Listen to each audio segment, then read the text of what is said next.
Often when we think about journaling, we think about it as, dear diary, and this long-winded, explanation of what's going on in your day. But sometimes we really don't have the words to even describe where we're at. And so, using art journaling can be a really helpful tool.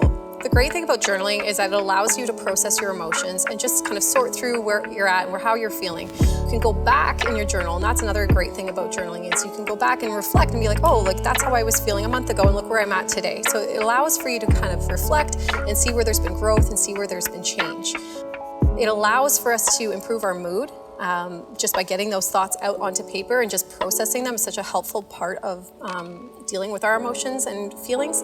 And then it allows us just to reduce anxiety and can really create a sense of calm, because we can just put out our feelings on paper with just colors and maybe pencil crayons and maybe using a paintbrush and just different ways of getting out our ideas. Another great way can be even just collaging. So taking pictures in front of you and being like, that word resonates with me, or that picture resonates with me, and just connecting them together to see where you're at today. Today I have Patty with me, and Patty is an avid journaler, and she's explored journaling in many different ways, and not just the writing kind. So tell me a little bit about that. What are some different forms of journaling you've done?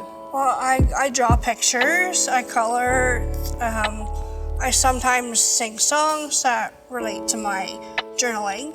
That's awesome. And Yeah, and I know you've showed me before even cutouts from magazines, you've written out lyrics to songs. There's all different types of journaling that you've done and you've explored. And so I know not everyone feels, that I'm an artist or I have the ability to, make my journal as beautiful as Patty's, but there's no wrong way of doing it. There's many ways of journaling. It's just really just getting those thoughts and those emotions onto paper. Maybe it's just scribbling some colors onto a page. Maybe I feel angry today and I just want to make it a page that's red.